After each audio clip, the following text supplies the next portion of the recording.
a phrase has been taken out of that letter and has now become national policy. Without votes, without debate, and even in so doing, it has been taken out of a letter, become national policy, and applied in the direct opposite way in which the letter intended it.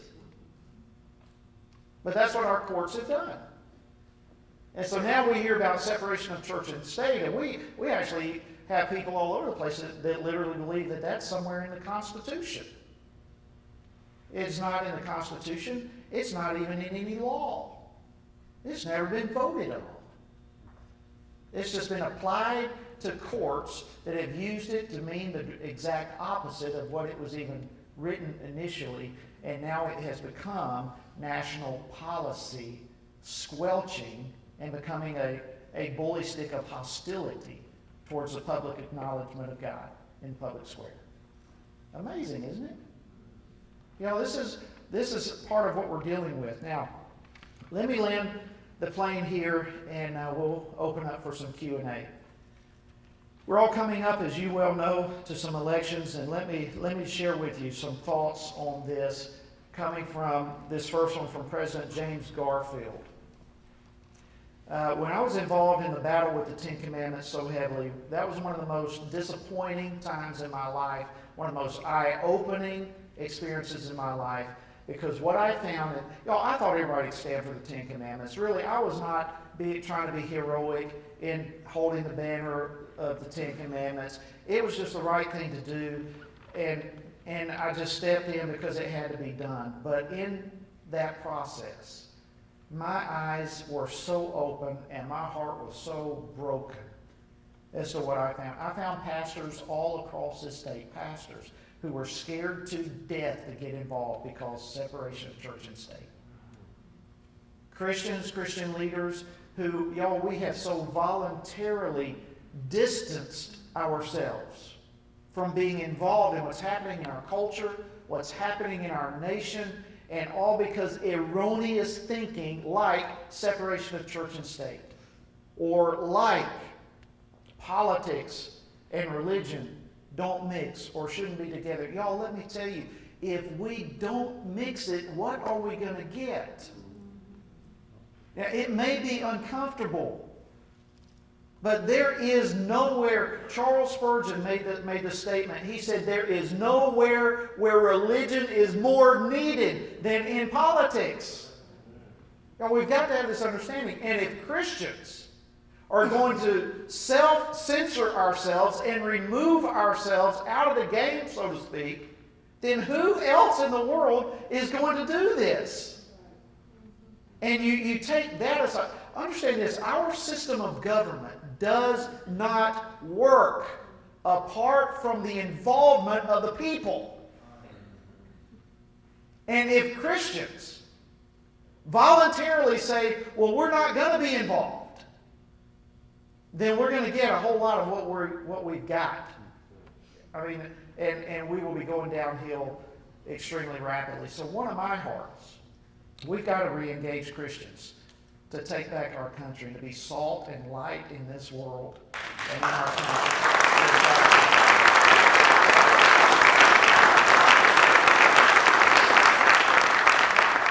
So let me land this thing with a couple of quotes. This one from President James Garfield. Listen to this. Let it sink in. Now, that sounds so applicable. In fact, it is to where we are today. Listen to this. Garfield said, now more than ever, the people are responsible for the character of their Congress. If that body be ignorant, reckless, and corrupt, it is because the people tolerate ignorance, recklessness, and corruption. If it be intelligent, brave, and pure, it is because the people demand these high qualities to represent them in the national legislature.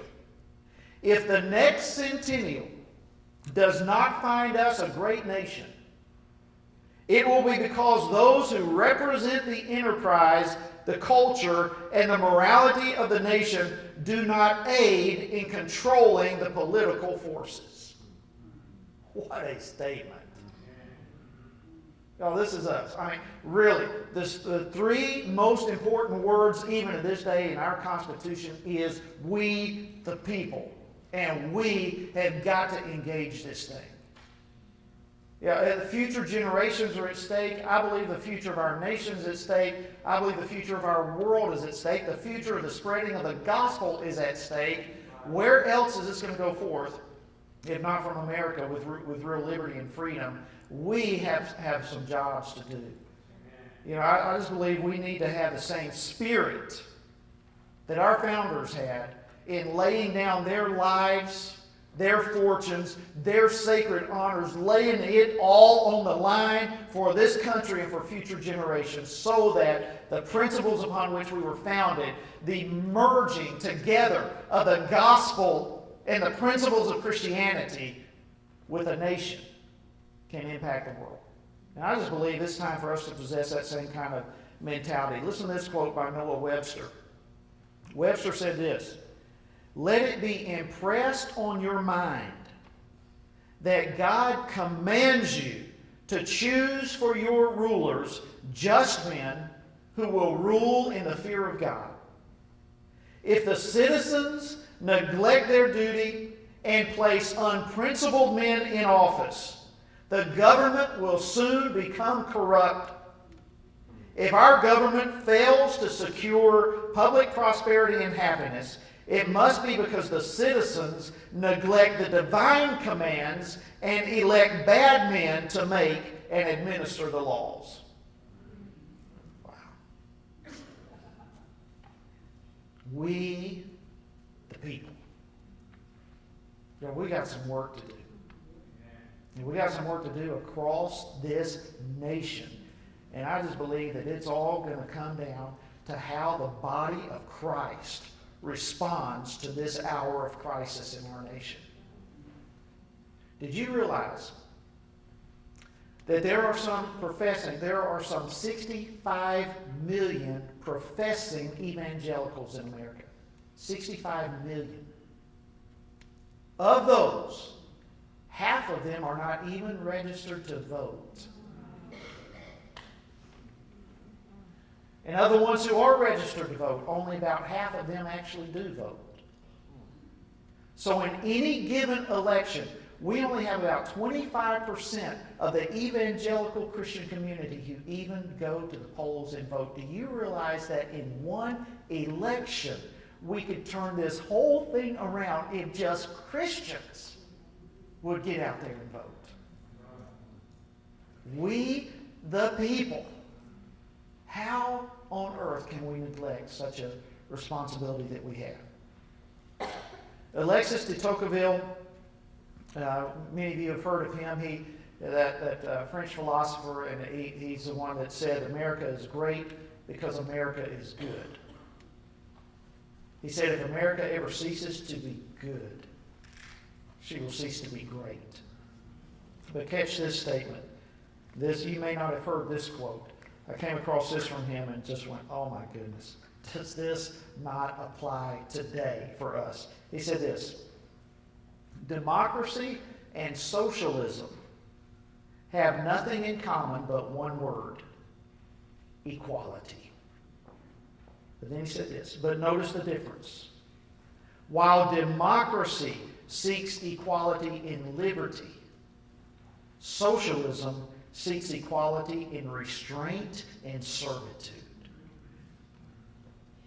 Oh, this is written, 150 years ago. That's where we are. Certainly where we are. It ultimately comes down to a battle of worldviews that we have in this country. And the two principal worldviews are a Christian worldview or a